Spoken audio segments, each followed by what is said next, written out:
Special thanks to our title sponsor this season, IGS. Founded in 2013, IGS develops Industry 4.0 solutions in the global AgTech and commercial lighting markets. As an industry innovator, they make revolutionary controlled environment growth products. For more information, visit intelligentgrowthsolutions.com. I mean, it's been a fairly circumlocucious route, but I think, every entrepreneur has to hustle, and we certainly do that every single day. Welcome to the Vertical Farming Podcast, weekly conversations with fascinating CEOs, founders, and AgTech visionaries. Join us every week as we dive deep into the world of vertical farming with your host, Harry Duran. Vertical Farming Podcast, welcome back, episode 7.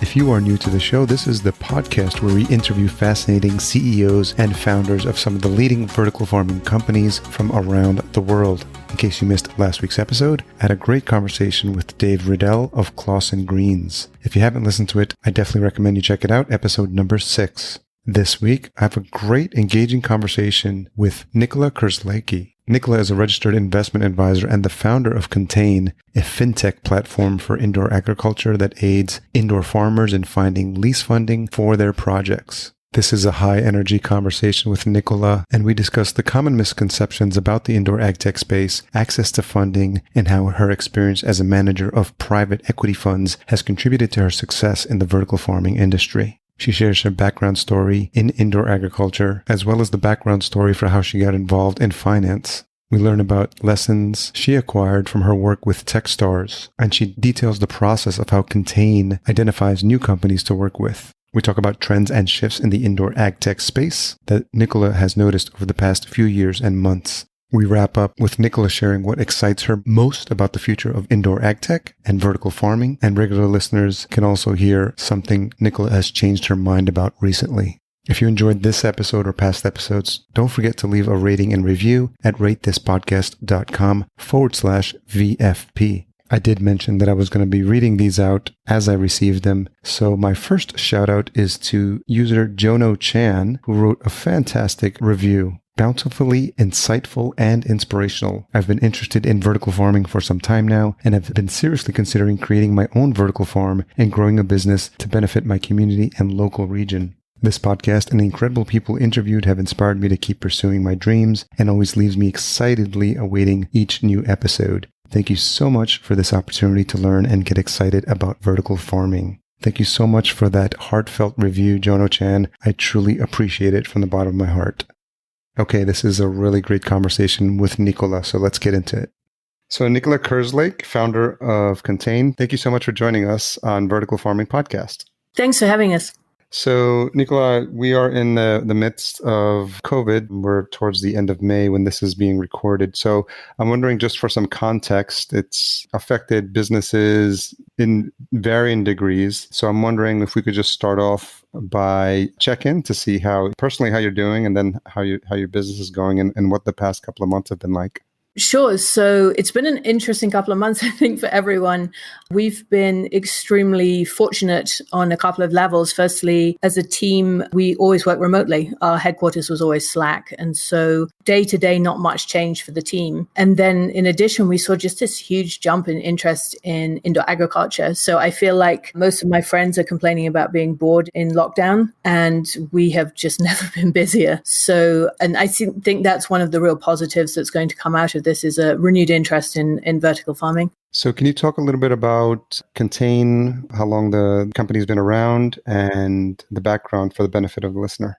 Sure. So Contain is a FinTech platform that's dedicated to indoor agriculture. So we work with indoor farmers of all stripes, folks growing in greenhouse, in warehouse, in container farms, and they're often growing everything from produce to hemp to aquaponics. We do a fair amount with those guys, insects, and occasionally things like mushrooms as well. And the way that we work is typically vendors, so folks who are selling greenhouse equipment or LED lights or HVAC, will send their customers over to us at the point where they're ready to start building or expanding their farm. And we work with the farmers to understand their business plan and then to help them find lease financing. We work with a pool of currently 15 lenders. And those range from small 2-person shops on the West Coast through to big brand names that most folks will have heard of. And at the point where the lender puts an agreement in place with the farmer, we take an arrangement fee. So that's how we get paid.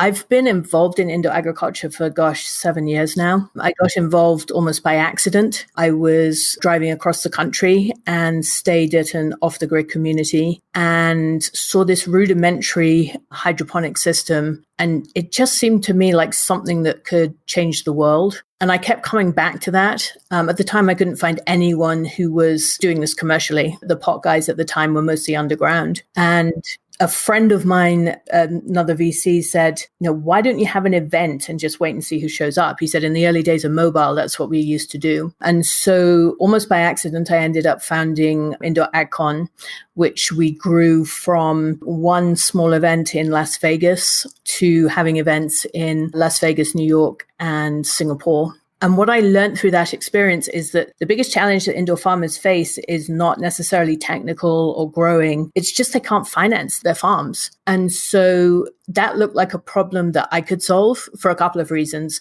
Firstly, I'd got to know pretty much everyone through Indoor AgCon. And so we knew the vendors, we knew the growers, and we understood enough about the industry. And then in addition, most of my background is in finance. And having lived in 4 countries, often in countries where there weren't developed financial systems, this just looked like another finance geek problem. And that's something that I knew how to do. So we started Contain in earnest really a couple of years ago. And it's been a really interesting experience. We went to Techstars last year and received investment from Cargill and Ecolab through that. And that's allowed us to develop some neat technology that uses algorithms to match growers with lenders. What was so many things to dig into? So let's start with Indoor AgCon. Was there anything at the time that was similar, or what was the need that you were looking to fill in terms of getting all these folks from the indoor agricultural space together in one area? Well, when we first started it in 2013, there really wasn't such a thing as the indoor agriculture industry. There had obviously hydroponics have been around forever. But that first event that we had in Las Vegas, we had preppers who seemed kind of esoteric at the time, and now everyone's following their blogs and is fascinated. They have reality shows now. Yeah, but they were one of the first groups to really understand the potential of the industry. I met Nate Story, who built and sold Bright AgriTech to Plenty and is now at Plenty, that first event. And then folks like Chris Higgins at Hort Americas. So there were the seeds of something, but it wasn't super clear what it was going to turn into at that point. And I think the common bond between everyone was that we were all being told we were crazy for even looking at this. And that's obviously changed dramatically over time. But at that point, there really wasn't such a thing as the indoor ag industry. And talk a little bit about how you ended up in finance. So I graduated from Oxford. Half of my class went into politics and half of us went into finance because that's what you do. And I actually went to Procter & Gamble for a year and did brand management, which is an experience that at the time I really didn't enjoy and now keeps coming back to me and has been super helpful in all kinds of ways. How do you brand an event when you don't have experience of doing that kind of thing? But it really wasn't something that I wanted to do. And then some friends of mine who were in the city said, you should really be an analyst. I kept getting told you should be an analyst. And I was invited to go meet with some folks at ABN AMRO in London, walked onto a dealing floor and thought, okay, this is what I'm supposed to do. It just had this energy. And if you're a geek, markets are endlessly fascinating. There's no 2 days that are alike. And you're really in the past few months as well, you're just chatting with folks that I've known for a long time in the markets. This is simultaneously horrifying what's going on. And if you're a finance geek, this is fascinating stuff. This is stuff you've only historically seen in models. What's interesting is that all your passions started to merge in a way that led to where you are right now. And it feels like all the experience you've had with P&G in finance and even putting Indoor AgCon together, they seem to perfectly have all roads have led to what you're doing now with Contain. And it seems like you're pulling a bit from each of those skill sets for what you're doing on a day-to-day basis there. Well, it's been a fairly circumlocucious route, but I think, every entrepreneur has to hustle. And we certainly do that every single day. We're constantly thinking about, so what could we do better? What could we do more of? How do we take advantage of any given situation? And I think you draw on whatever experiences you've had. And I'm incredibly fortunate that I have folks I've been in touch with for 15, 20 years who have stuck their hand up and said, yeah, sure, we'll help you with this, or have thrown in their opinion. So we've been really fortunate to have some great mentors along the way as well. It seems like you have a personal passion for this as well, because you mentioned earlier that you had stayed at an off-the-grid community. So I'm wondering, what was the pull there? And has that always been something that's intrigued you? So I ran, my last kind of big corporate gig was running the real assets and private equity platform for a group called SEI Investments, which runs, several $100 billion in mostly mutual fund assets. And one of the things I learned as I was putting together this real assets platform is there just weren't good ways to invest in agriculture. There were 3 or 4 farmland funds that you could, as an institutional quality farmland funds, but there wasn't much else. And I was really interested that why was there so little and what was going on that was more interesting. And so when I left that position, I had to drive across the country anyway. And it just seemed like there were, and for the first time in a long time, I had some time. And so I figured I'd take 6 weeks and just go see what was out there. Now, if anyone's going to do that, don't do it in a BMW, because some of these communities are not wild about people showing up in yeah. But by and large, I met some amazing people who had just really different worldviews. And that's really what I needed at that point, was to see what else was out there. And I was looking at energy as well, and how alternate energy could fit into some of these systems. And it's fascinating watching that whole theme come back around now.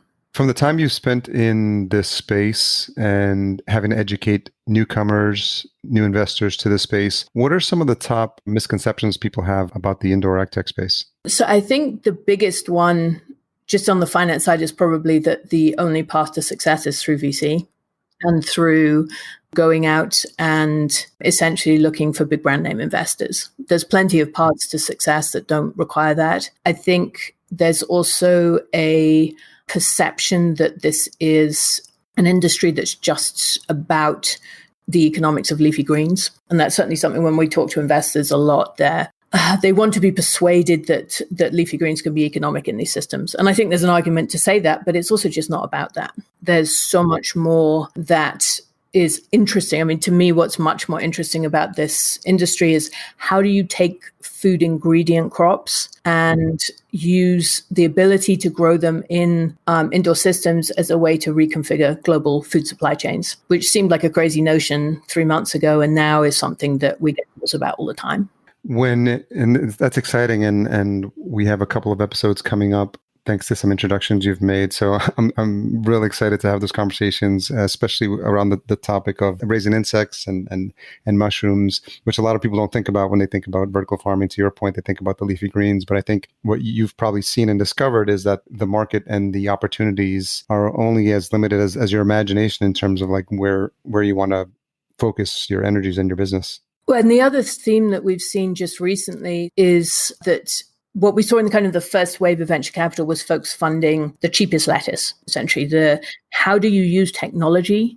How do you use farming techniques? How do you use plant biology to a lesser extent to get to the point where you can reach field parity, which feels like a phrase that was everything 3 years ago and now no one talks about. That was kind of the first wave. The next wave is how do you use automation to reduce costs and to manage labor, and with some AI kind of overlay as well. What we've seen recently, just in the past 3-4 months, is alternate crops getting funded. So Beta Hatch just did who I think you're going to speak with Virginia soon. Beta Hatch just did a $3 million round. We're also seeing a big pickup in Europe. So Intelligent Growth Solutions, which is a Scottish firm, got a decent sized round last year and just announced some expansion into Dubai. But then we're also seeing a number of insect players in Europe do really well. So it's fascinating that at a time when people are complaining that the markets are not open to them, in fact, for indoor farmers who are doing something interesting, a different type of model, the markets are really open. How beneficial was the time you spent with Techstars, and what were some of the takeaways you had from working with that team? So we were super skeptical about accelerators in general initially. And Brett Boll, who runs that Farm to Fork program in St. Paul, reached out to us through some mutual friends. And my initial comment to him was, look, I'm not moving a team who have families and pets and babies and in one case, a turtle. I'm not moving them to St. Paul. It's not going to happen. And he said, let me set up an information call for you. And he put someone fairly senior at Cargill and some Ecolab folks on the call. And the first question that the Cargill representative asked was, how do you do crop insurance in this sector? And I thought, whoa, there's someone who not only understands what we're trying to do, but gets indoor farming as well. And so that completely changed our worldview. And we managed to figure out a way to make it work for the team without being too intrusive. So we actually had a great summer in St. Paul. People always talk about mentors as being the best part of Techstars, and I don't think our experience was any different. We had some really fascinating mentors who we keep in touch with to this day. So we had Richard Cargill, who's essentially the millennial representative on the Cargill board of the family, who just has this amazing strategic worldview. And we had a chap called Jim Leslie who built and sold a business to Microsoft, who's an incredible fundraiser and taught us a lot about fundraising and how to interact with investors, amongst many other things. He was also super helpful in helping us think through strategy. And then we had folks like Aaron Newsom from Compere Bank, who was great at every time we threw a crazy idea at him saying, well, no mainline bank's ever going to go for that. Or, well, actually, this might kind of work. So we got really lucky on that front. And then I think as well, just the experience of being away and in different environment. It's almost like being at college for 4 months, which we had a setup such that we did our Techstar stuff and our lives were taken care of when we went home. And that's just really unique. I don't think you get those kind of opportunities often in life. And how did you find St. Paul? I'm actually a new transplant. I'm actually, this call's from Minneapolis on my side. I lived in New York and I lived in LA. So it's the first time I'm in the middle of the country. So I'm wondering what your experience was. So we had a blast. I mean, where we had our apartments were just off this kind of little restaurant strip in St. Paul there. And so it was awesome going to see like all the local brew pubs, and I feel like we really didn't take advantage of it. Like I never went to Prince's house. Oh, yeah. we were crazy busy with Techstars. Have you been yet, or you're still? No, I haven't. No, Paisley Park. No. So there are certain things I wish I'd done, but it just seems like a really neat area. And I think I don't know if you're finding the same, but we're seeing this revival in smaller cities, in non-major cities, and places like St. Paul and Minneapolis seem really well positioned for that. Yeah. So you spent the 4 months with Techstars, and then talk a little bit about the timing relative to Contain. Were you in the ramp-up phase, or as you were leaving Techstars and getting ready to kind of move forward with Contain? Where were you at? Sure. So we'd met a lot of farmers at that point. We'd done some deals, and so we were operating. I think what Techstars allowed us to do was really two things: think about the bigger picture, the kind of world domination plan. And in addition, it allowed us to build some tech around what we'd done. So what we did is we took the data and the understanding that we had from interacting with just over 300 farmers at that point, and we used it to create an automated leasing platform. So we essentially used it to create some algorithms. And that sets us up to scale pretty quickly. So we've been able to onboard more lenders as a consequence without adding much in the way of cost or in time for the team. And it also allowed us to lay out this kind of tech plan that we are now executing. So part of what we've been doing during lockdown, or at least what Chris, our tech lead, has been putting together, is some neat new tech stuff that we're super excited about getting to launch, hopefully in the fall. It takes a while to get through testing. So can you talk a little bit about what you look for or how you begin to work with companies that are in the early stages? What stages are you seeing companies, and what's the process for them to start to engage with Contain? So about 80% of the folks we deal with are new farmers. They have never farmed indoors before. And though we do see a fair number of folks who are either existing outdoor farmers or existing indoor farmers looking to expand. So we kind of deal with both sides.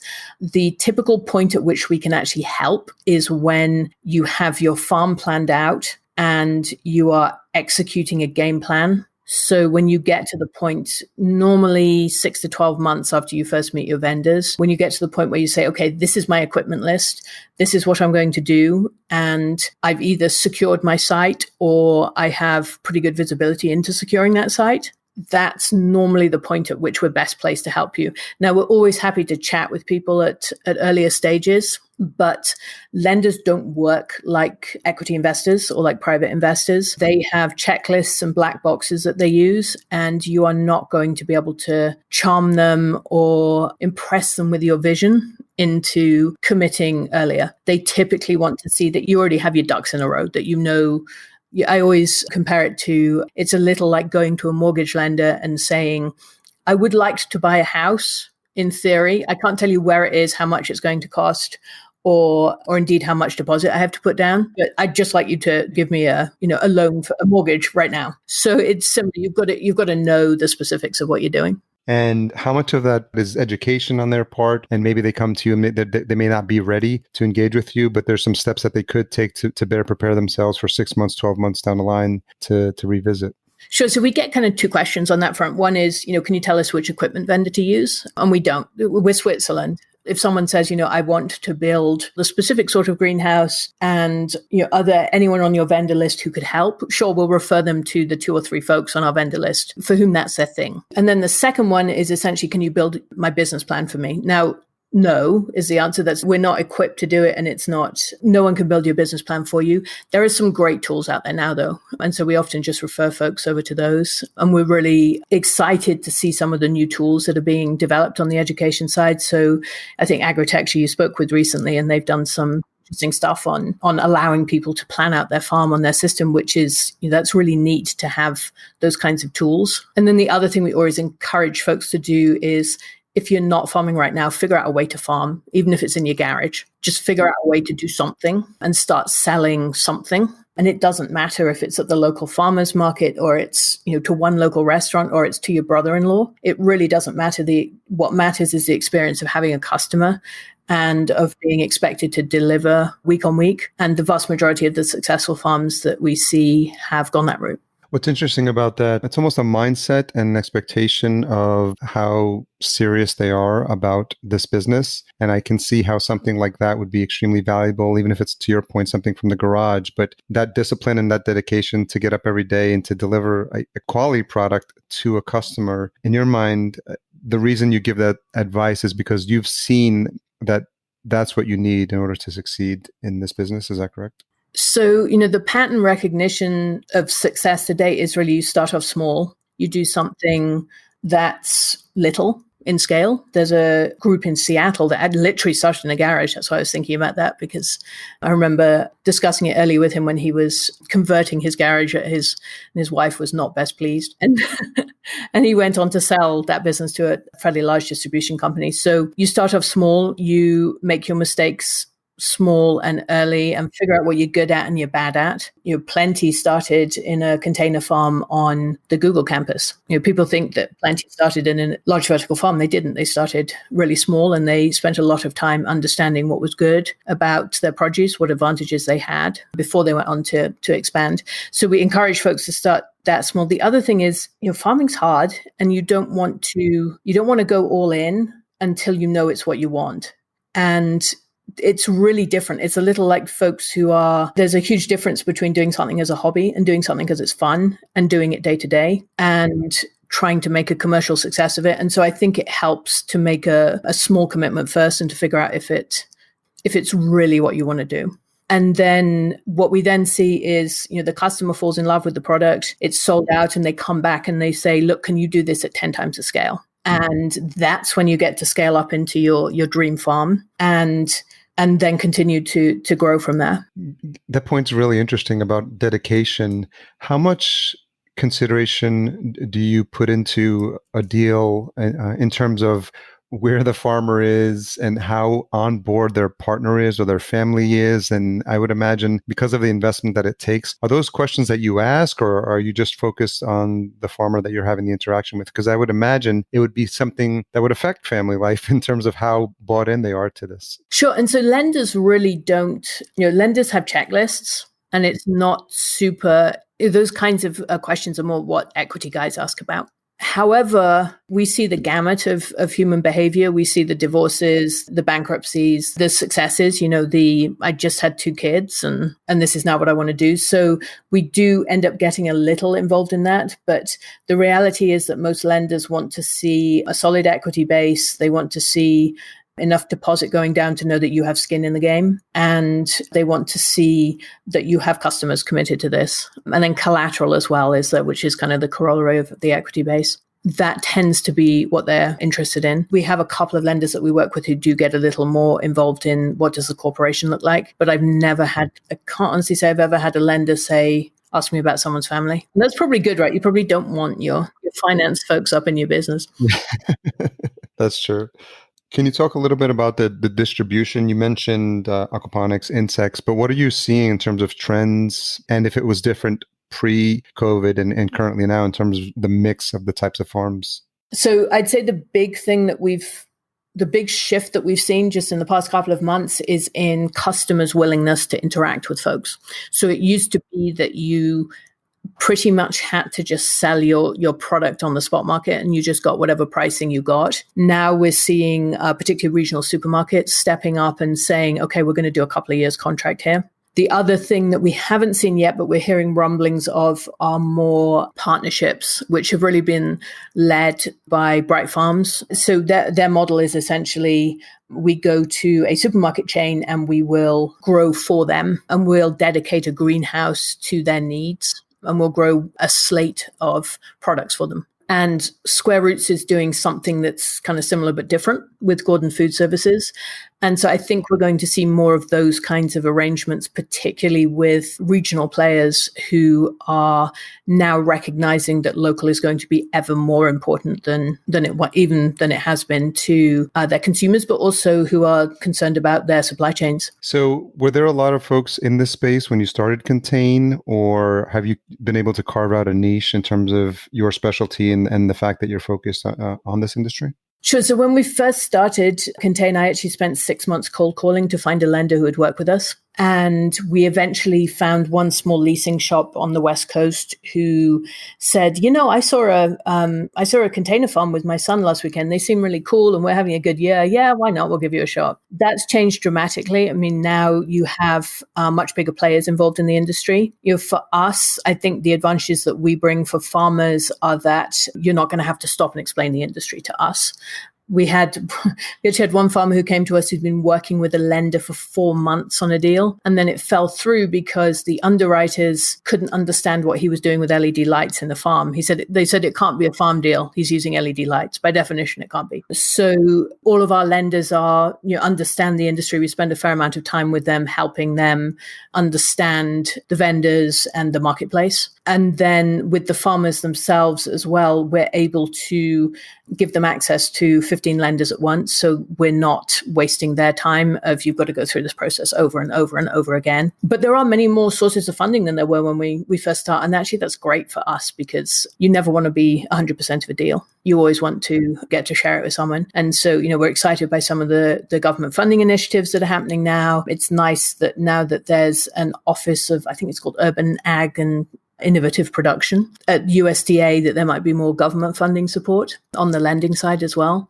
So, for us, having more folks out there who are interested in the industry and who are able to lend and able to work with these growers is an advantage, not a disadvantage. And what's the timeline for when a business starts to engage with you from the minute they have that first meeting to where, realistically, if all the ducks line up in a row, that they could look to secure funding?